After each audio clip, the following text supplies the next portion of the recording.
Hari ini tema firman Tuhan adalah berkat di balik pergumulan. Siapa yang lagi ada pergumulan? Ya, ada yang tidak ada pergumulan?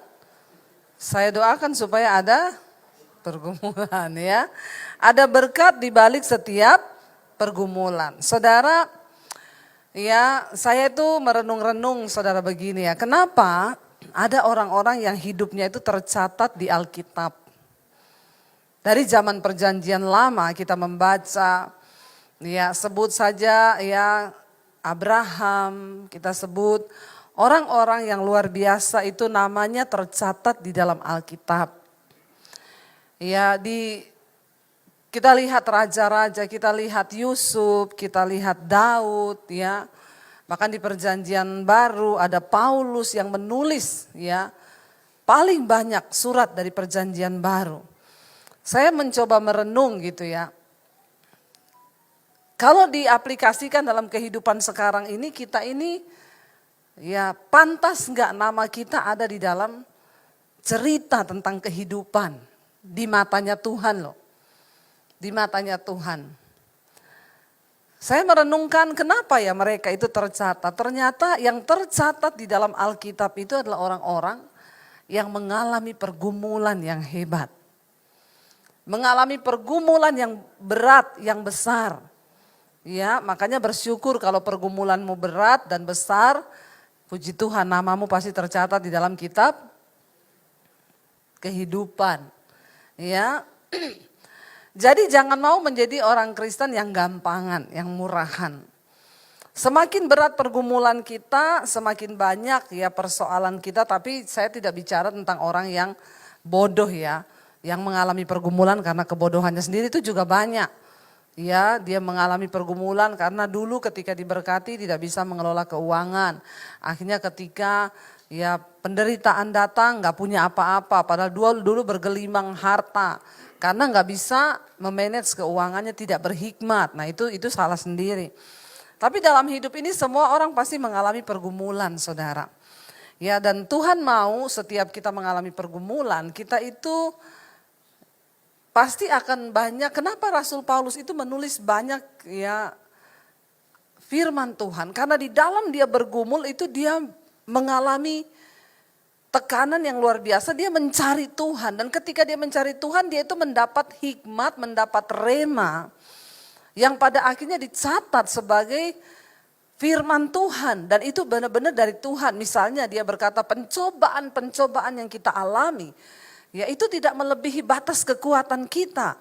Sebab Tuhan itu setia dan adil. Kenapa Rasul Paulus bisa menulis begitu? Saya yakin lahir dari sebuah pergumulan yang luar biasa. Lalu Tuhan menyatakan kalimat itu di dalam hatinya lalu ditulis, saudara. Ya, makanya kalau zaman sekarang itu dibilang quotes, orang berkata gini, Bu Debbie itu ya banyak ya quotes-quotesnya dia. Sebenarnya itu bukan quotes saya, itu lahir dari sebuah pergumulan. Karena ya kita ada dalam sebuah tekanan atau persoalan hidup. Ya, makanya ya pemazmur berkata, aku tertekan itu baik bagiku. Supaya aku belajar tentang kehendak Tuhan. Manusia itu kalau nggak ditekan, saudara, ya tidak mungkin kita terbentuk menjadi sesuatu yang berharga. Nah hari ini tema firman Tuhan diberi ya berkat di balik pergumulan. Ayatnya 2 Korintus pasal yang keempat. Mari kita buka bersama. 2 Korintus pasal yang keempat mulai dari ayat yang ketujuh, saudara. 2 Korintus 4 ayat yang ketujuh. Kita baca bersama 1, 2, 3. Tetapi harta ini kami punyai dalam bejana tanah liat, supaya nyata bahwa kekuatan yang melimpah-limpah itu berasal dari Allah, bukan dari diri kami. Bagaimana supaya kita kuat di dalam menjalani setiap pergumulan hidup? Sadarilah yang pertama bahwa kita ini manusia, terbatas. Kita ini di dalam bejana tanah liat dikatakan supaya nyata. Kita bisa kuat itu semua karena kasih karunia Tuhan. Makanya dalam hidup ini jangan jauh-jauh dari Tuhan. Supaya kita kuat. Begitu kita jauh ya hilang, saudara. Bahkan kita nggak mampu. Banyak orang pengen bunuh diri. Kemarin saya baru pulang dari retreat hamba-hamba Tuhan di Maros. Itu hamba Tuhan dari Sulawesi Barat, Sulawesi Tengah, Sulawesi Selatan. Ya, dan di dalam tantangan altar call, saudara, pada waktu itu ya ada pernyataan Tuhan bahwa ada seorang hamba Tuhan yang sudah mau menyerah dengan pelayanannya, bahkan dia sering terpikir untuk mengakhiri hidupnya dengan cara bunuh diri. Dan ada seorang ibu maju saudara. Dia nangis di altar saudara. Saya peluk dia saudara. Ya, itu hamba Tuhan loh, hamba Tuhan saja. Ya, bisa hampir meledak dan tidak kuat menghadapi tekanan hidup. Ya, saya mendengar banyak kesaksian dari mereka, kasihan mereka pelayanan di desa. Dia bilang itu kolektor saudara, uang koin 500 rupiah yang sudah tidak terlihat rupiah itu berapa rupiah. Saking hitam, kotor, lecek itu persembahannya di desa. Ya, saya mendengar kisah mereka datang itu ada yang perjalanan 2 hari karena memang semua dibiayai kan, datang saudara nginap di Maros. Mendengar kisah perjalanan mereka di mana mereka itu hanya beberapa jiwa yang mereka gembalakan, ya bertahan hidup aja susah. Ya, dan makanya ketika ditantang ada yang hampir bunuh diri, ya maju seorang ibu saudara, dia menangis, dia menjerit di altar. Ya, kita manusia ini terbatas. Rasul Paulus bilang, harta ini kami punyai dalam bejana tanah liat. Bayangkan harta itu bicara tentang kemuliaan. Harta itu bicara tentang kekuatan, tentang sesuatu yang wow. Tapi dipunyai dalam bejana tanah lihat, artinya mudah rapuh, mudah terkoyak. Supaya apa dia bilang? Supaya nyata bahwa kekuatan yang melimpah-limpah itu berasal dari Allah dan bukan dari diri kami. Kenapa kita harus dekat dengan Tuhan? Bukan supaya kita nggak banyak masalah di hidup ini. Kenapa kita harus dekat dengan Tuhan? Bukan supaya kita nggak mengalami hal yang buruk. Karena ini adalah dunia, kita mau atau tidak, kita pasti satu saat akan diizinkan mengalami yang tidak enak, mengalami pergumulan. Nah, kenapa kita harus dekat dengan Tuhan? Supaya kita kuat menghadapi pergumulan hidup. Karena di luar Tuhan, kamu tidak bisa berbuat apa-apa. Tapi di dalam Tuhan ada kekuatan. Ayat yang ke-8 dia katakan di sana, dalam segala hal kami ditindas namun tidak terjepit. Kami habis akal namun tidak putus asa. Kami dianiaya namun apa? Tidak ditinggalkan sendirian. Kami dihempaskan namun tidak binasa. Rasul Paulus mengalami banyak tekanan di dalam pelayanannya saudara.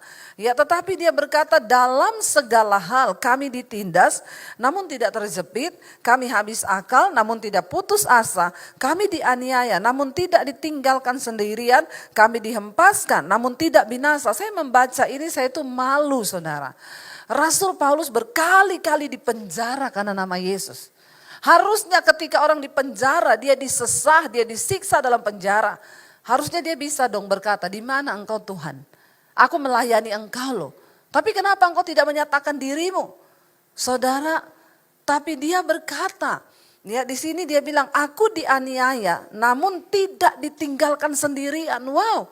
Itu dahsyat banget. Dia sudah dianiaya, dia masih merasa bahwa Tuhan beserta dengan dia loh. Itu sih luar biasa saudara ya. Dan saya membaca ini betapa malunya kita menjadi orang Kristen sekarang kan. Cuma masalah-masalah ringan kita udah protes sama Tuhan. Masalah-masalah yang tidak berat tapi kita udah marah. Rasul Paulus bilang aku dipenjara, dianiaya namun tidak ditinggalkan sendirian. Kami dihempaskan namun tidak binasa. Ayat yang ke-10. Kami senantiasa membawa apa? Membawa kematian Yesus di dalam tubuh kami. Supaya kehidupan Yesus juga menjadi nyata di dalam tubuh kami. Bagaimana supaya kehidupan Kristus nyata dalam hidup kita? Ya kita harus senantiasa membawa kematian Kristus. Apa artinya kematian Kristus? Penyaliban. Tidak enak waktu daging kita disalib. Orang fitnah kita, tapi kita tidak boleh balas. Ya, orang berbuat jahat pada kita, sekalipun kita bisa membalas, tapi Tuhan bilang kamu tidak boleh balas. Kamu dalam pergumulan yang berat, ya, kamu tidak bisa melakukan hal-hal dunia lagi. Kamu harus tetap ya berdiam diri dulu di kaki Tuhan. Itu namanya membawa kematian Kristus dalam tubuh kita. Kita benar, tapi diperlakukan tidak benar.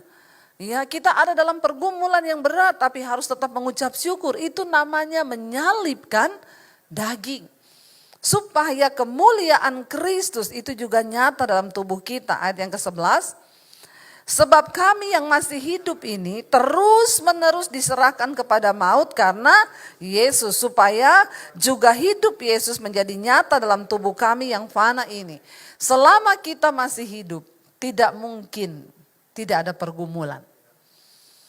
Kalau orang masih punya masalah, banyak yang datang, Bu Debi saya itu loh banyak masalah. Puji Tuhan ibu masih hidup. Amin. Karena kalau sudah mati baru tidak ada masalah. Hidup ini adalah rangkaian dari masalah. Ada orang kekayaannya oke, dia nggak kekurangan.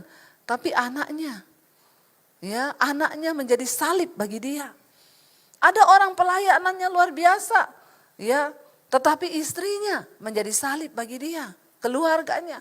Ada orang pelayanannya oke, tapi keadaan keuangannya pas-pasan. Nah kita akan diizinkan mengalami banyak pergumulan dalam hidup ini. Tapi yang namanya dia Rasul Paulus bilang, sebab kami yang masih hidup ini, selama kita masih hidup, ya maka masalah itu pasti ada. Kita terus menerus diserahkan, Rasul Paulus bilang. Ya sebab kami yang masih hidup ini terus menerus diserahkan kepada maut karena Yesus. Ya, supaya juga hidup Yesus menjadi nyata dalam tubuh kami yang fana. Saudara, dalam penderitaan kita di dunia ini mungkin kita belum berhadapan dengan maut, yang artinya kematian. Rasul Paulus mengalami maut, berapa kali dia karam kapal. Ya, berapa kali dia ditangkap, dia dianiaya, dia disesah. Ya, tapi dia luar biasa, tidak ada sekecil apapun di hatinya untuk menyangkal Tuhan Yesus. Jangan pernah mundur satu langkah pun saudara. Karena kita dipanggil untuk mengakhiri sebuah pertandingan. Bukan berhenti di tengah. Bangsa Israel dipanggil keluar dari tanah perbudakan di Mesir menuju tanah perjanjian. Mereka harus melewati padang gurun. Apa artinya padang gurun? Padang gurun itu pencobaan, pergumulan, lapar, haus, panas, terik. Ya, tapi kita harus sadari bahwa panggilan kita itu dari Mesir menuju tanah Kanaan. Jangan berhenti di padang gurun.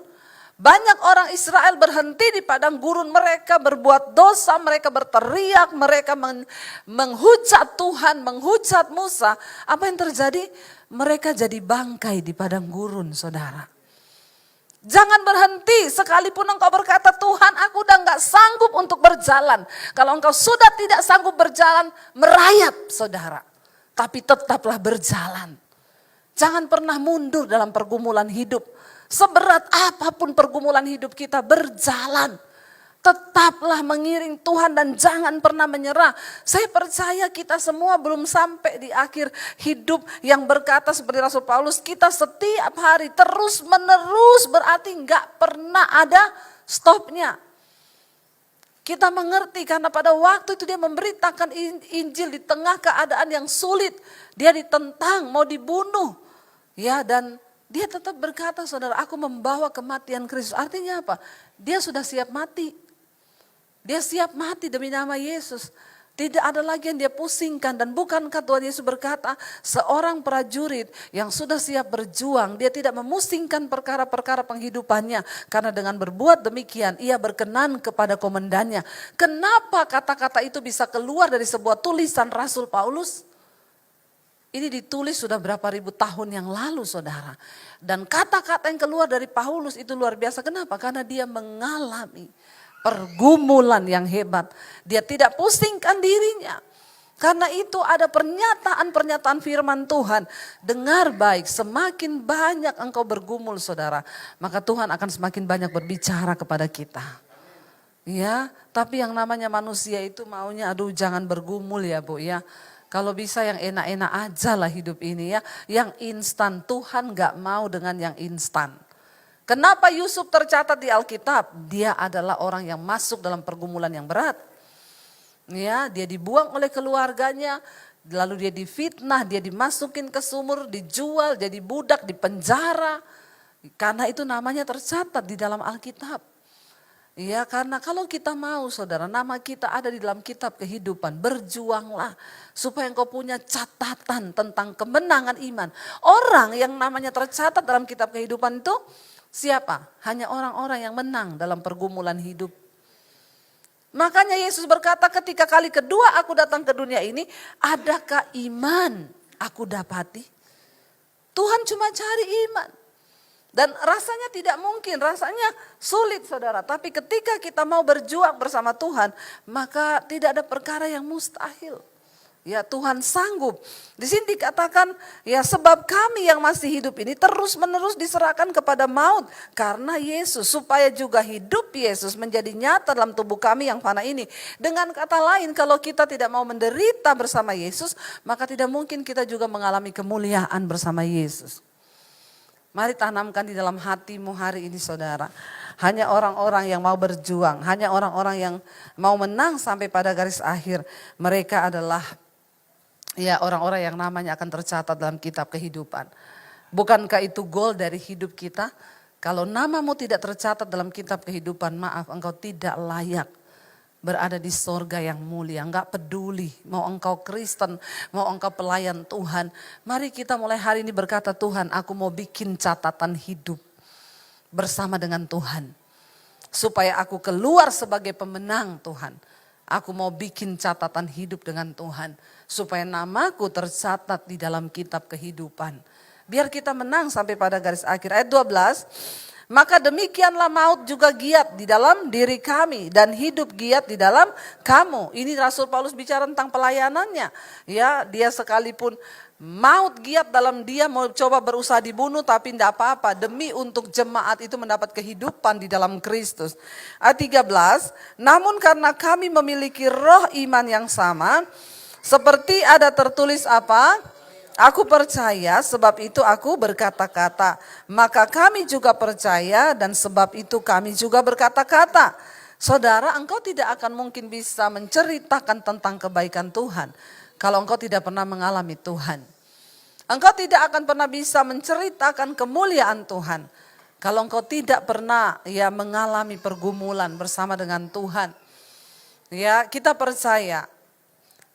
Iya, mungkin adiknya bisa dikasih permen dulu ya, biar yang lain tidak terganggu. Maklum saudara anak kecil ya, namanya juga anak kecil ya.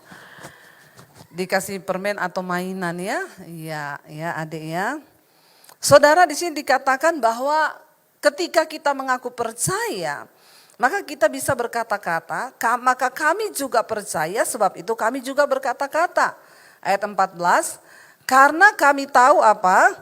Bahwa ia yang telah membangkitkan Tuhan Yesus akan membangkitkan kami juga bersama-sama dengan Yesus.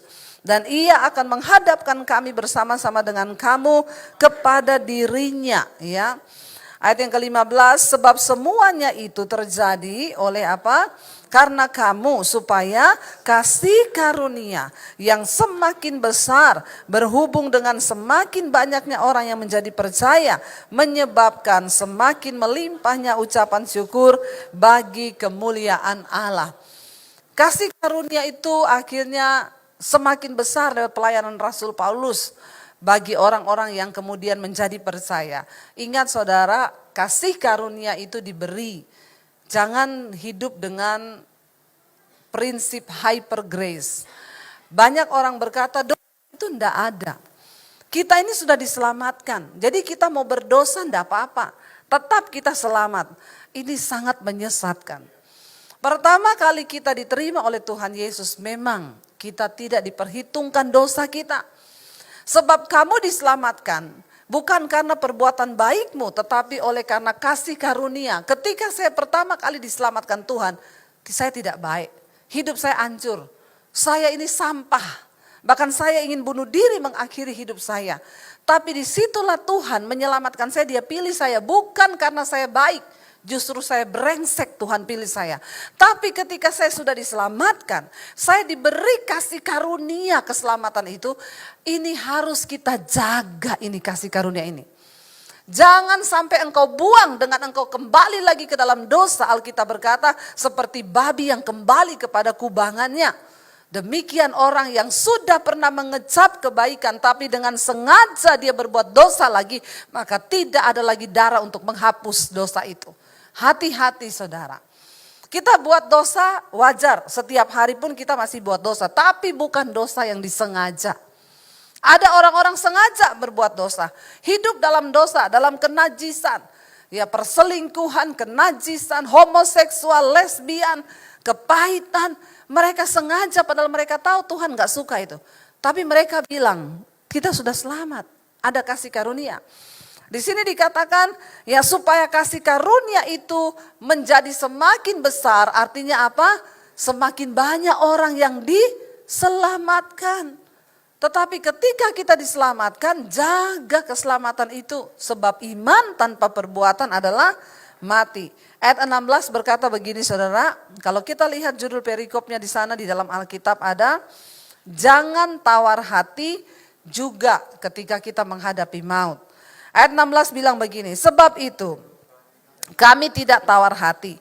Tetapi meskipun manusia lahiriah kami semakin merosot, namun manusia batinia kami dibaharui sehari ke sehari. Saudara, kita ini mau perawatan seperti apapun, mau menjaga diri seperti apapun, mau olahraga seperti apapun, namanya manusia lahiriah pasti akan merosot. Ya, tapi bukan berarti kita nggak usah olahraga, nggak usah jaga badan, harus. Kita jaga aja itu tetap merosot, apalagi tidak dijaga. Dikatakan di sini manusia lahiriah ini terbatas, ya terbatas. Mau kita jaga seperti apa? Ya ibu-ibu mau ditarik kanan, tarik kiri, tarik depan, tarik belakang. Ya kalau waktunya kendor pasti kendor. Ya, tetapi Alkitab berkata ada kabar baiknya, manusia batinia bisa diperbaharui. Bisa. Ya, itu yang namanya ya inner beauty, dari dalam dia keluar. Jangan engkau hanya mempercantik manusia luarmu, tapi dalammu tidak, ya tetap kayak nenek sihir. Ya Pak ya? Saya banyak lihat loh orang-orang yang sibuk terus dengan mengurusi kecantikannya, ya pergi suntik kanan, suntik kiri. Kalau hatimu busuk, tetap mukamu jahat. Ya enggak saudara? Ya. Tapi kalau kita ini dari dalam diperbaiki, buang semua kepahitan, buang amarah, buang dosa, bersukacita, mengucap syukur. Ada orang-orang yang gak perawatan begitu rupa, tapi ketemu orang, udah umur tua ya oma, umur berapa? 76 masih cantik ya. Iya enggak? Iya. Memang manusia lahiriah ini akan terus merosot, tapi kabar baiknya manusia batiniah ini bisa diperbaharui dari sehari ke sehari. Ingat saudara, manusia lahiriah ini kita gak bawa menghadap Tuhan. Kalau mati, manusia daging kita ini kembali menjadi tanah. Tapi manusia roh batiniah kita itulah yang akan menghadap Bapa di sorga. Nah hari ini banyak orang cuma sibuk ngurusi penampilan lahiriah. Tapi dia lupa memperbaiki manusia batiniahnya. Manusia batiniah itu diperbarui, diperkuat lewat apa? Lewat persoalan, penderitaan, roh kita tuh menjadi semakin kuat. Ya, karena itu dikatakan di sini, ya manusia batiniah kita itu dibaharui. Jadi sekalipun manusia lahiriah kita merosot, menjadi keriput, enggak apa-apa. Yang penting manusia batiniahnya diperbaiki. Kalau manusia batiniah itu cantik, itu terpancar sampai keluar. Tapi ada orang-orang masih muda sudah kelihatan keriput semua. Ya kenapa? Karena di sininya ini jelek, tidak diperbaiki. Ya sesuatu yang benar itu dari dalam mengalir keluar. Jangan cuma kau poles di luar. Ya jangan cuma olahraga, terus olahraga baik. Tapi itu tidak menjamin karena yang namanya mati bisa datang kapan saja. Ya ada orang-orang nge-gym mati loh saudara. Bukan soal manusia lahiriahmu tapi manusia batiniahmu. Jangan kau pikir setelah engkau rajin olahraga, terus engkau rajin minum vitamin, engkau rajin general check up setiap bulan, terus engkau umur panjang atau tidak. Umur manusia mati hidup kita di tangan Tuhan. Mau kau olahraga kayak apa juga, yang pernah saya cerita anak muda nge-gym tiap hari. Kalau makan selalu ditimbang kalorinya berapa, lemaknya berapa. Nanti mau tidur malam dia naik di atas timbangan. Kalau kelebihan 2 ons dia olahraga dulu sebelum tidur. Ya, dia enggak mau kelebihan. Sangat benar-benar luar biasa. Masih muda umur 38. Pergi ke China mau lihat prospek bisnis. Pulang jenazah. Kenapa? Ditabrak mobil. Hidup ini gak ada yang tahu. Makanya jangan engkau sombong berpikir karena engkau gym, olahraga terus umurmu panjang. Saya tuh suka ketawa lihat orang-orang itu yang menggantikan Tuhan di dalam hidupnya. Dia olahraga tapi dia dosa terus, gak pernah menghormati Tuhan. Dia general check up saudara. Kemarin saya tuh ketemu sama teman, dia bilang, Bu Dewi saya mau tanya sama ibu nih. Waktu itu di gereja kami Bu, ada seorang ya worship leader, dia datang hari Minggu tuh seneng banget. Ketawa-ketawa sampai bapak itu nanya, kamu seneng banget kenapa? Iya dong seneng, kemarin hasil general check up saya keluar. Gula darah bagus, tekanan darah bagus, jantung bagus, semua bagus. Jadi saya seneng, ternyata gak ada penyakit apa-apa. Oh iya, habis itu dia mimpin pujian, dia bilang gini, saudara ada yang mau kesaksian gak? Kalau ada yang mau bersaksi silakan maju ya. Ya ditunggu gak ada yang kesaksian, lalu dia bilang, oh kalau gak ada ya udah kita angkat satu pujian, silakan musik. Dia baru mau angkat lagu jatuh di mimbar, meninggal hari itu. Hasil general check up semua bagus. Makanya bapaknya tanya sama saya, berarti menurut Bu Dewi perlu check up gak Bu? Saya bilang kalau mati, mati juga Pak. Mau bagus hasilnya, kalau waktunya mati mati. Jadi hidup ini ya bukan soal apa-apa saudara. Mari di dalam pergumulan hidup pun engkau tetap percaya kepada Tuhan, berarti bahwa aku percaya Tuhan di balik masalah ini pasti ada berkat Tuhan. Manusia batiniaku tuh semakin dikuatkan, semakin dibaharui, rohku semakin barui. Karena ketika kita menghadap Tuhan yang akan kita bawa di manusia batinia. Lalu ayat yang ke-17 berkata, baca bersama 1, 2, 3. Sebab penderitaan ringan yang sekarang ini mengerjakan bagi kami kemuliaan kekal yang melebihi segala-galanya, jauh lebih besar daripada penderitaan kami. Satu hal yang harus kita ingat saudara, bahwa satu saat kita ini akan menerima kemuliaan, bukan hanya nanti di sorga. Ayat ini berkata, penderitaan ringan yang sekarang ini mengerjakan bagi kami kemuliaan kekal yang melebihi segala-galanya, itu jauh lebih besar daripada penderitaan kami. Kalau kita sedang menderita, sabar saja. Tidak akan pernah dicatat kisah Hana di Alkitab ketika dia melahirkan seorang Nabi Samuel kalau dia tidak mandul. Saya bingung, semua perempuan di Alkitab itu mandul. Mamanya Yohanes ya, pembaptis mandul. Hana seorang ibu dari nabi besar Samuel itu mandul. Sarah istrinya Abraham mandul. Banyak sekali perempuan mandul di Alkitab. Kenapa dicatat mandulnya itu? Itu adalah sebuah pergumulan. Orang tuh mandul, bergumul gak saudara? Bergumul. Tapi kisah tentang kelahiran Samuel tidak akan pernah tercatat di dalam Alkitab kalau tidak ada pergumulan Hana yang mandul. Waktu dia bergumul, dia datang di dalam bait Allah, dia bilang kepada Imam Eli, doakan aku kalau Tuhan memberi aku seorang anak, maka anak itu akan aku serahkan menjadi milik Tuhan. Dan iman Hana di tengah pergumulan itu melahirkan Samuel. Seorang nabi yang dipakai Tuhan luar biasa. Saudara, di balik setiap pergumulan ada kemuliaan yang besar. Kalau saya tidak diusir dari keluarga saya pada waktu saya terima Yesus, tidak akan ada Debbie Basjir yang hari ini bisa hidup saya memberkati saudara. Kenapa ada penderitaan? Karena ada pergumulan. Jangan anti dengan pergumulan. Hadapi pergumulan dan berkata, Tuhan aku akan menang. Aku akan duduk di kaki Tuhan. Dan aku percaya aku bisa melewati ini. Dari saudara ayat yang ke-18 berkata yang terakhir. Sebab kami tidak memperhatikan yang kelihatan, melainkan yang tak kelihatan.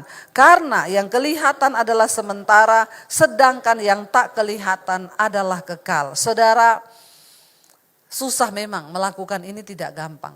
Rasul Paulus berkata, kenapa dia gak peduli dengan semua penderitaan yang dialami? Karena dia tidak tertarik lagi dengan apa yang kelihatan. Dia gak tertarik lagi dengan dunia ini. Dia gak tertarik lagi dengan hal-hal yang ada di dunia. Dia hanya tertarik dengan sesuatu yang tidak terlihat. Yaitu yang ada sampai pada kekekalan. Kalau kita semua punya berpikiran seperti itu, saya yakin kita akan menjadi orang-orang yang kuat. Orang-orang yang bakal bertahan sampai di garis akhir. Ingat, saya undang para imam musik maju ke depan. Ingat saudara, semua orang yang tercatat di dalam Alkitab, nama-nama mereka adalah orang-orang yang mengalami pergumulan yang hebat. Kalau saudara namanya mau tercatat dalam kitab kehidupan, hadapi pergumulanmu. Bergumul dengan Tuhan dan hasilkan sesuatu yang menjadi berkat atas hidupmu. Tuhan itu tidak pernah tutup mata, dia selalu melihat dan dia yang lebih tahu apa yang terbaik bagi hidup kita. Kita naikkan pujian ini, Kau lebih tahu yang terbaik bagi kami Tuhan. Kau lebih mampu untuk memulihkan hidup kami. Ajar kami berjalan bersama dengan Tuhan. Bangkit berdiri bersama saudara.